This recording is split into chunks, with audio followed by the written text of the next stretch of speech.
rong trong tu ana kasar van sim no ngay tu kasi para nang matan ngay sa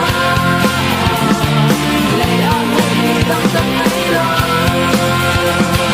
nanamig ang isang nagkakit ang Zeizong Na Si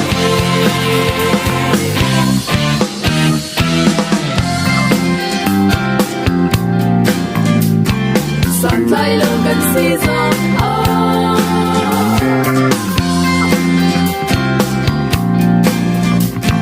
Van rong trong tu tin mi kan si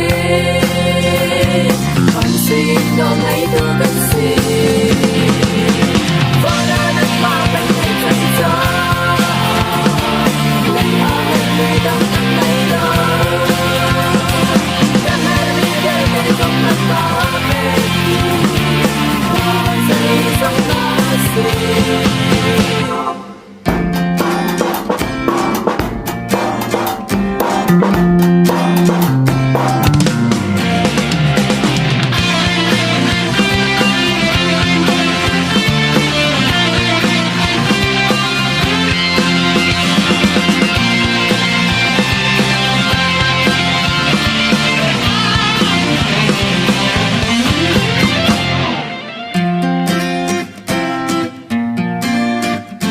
cần tân mi chưa kịp ba hiền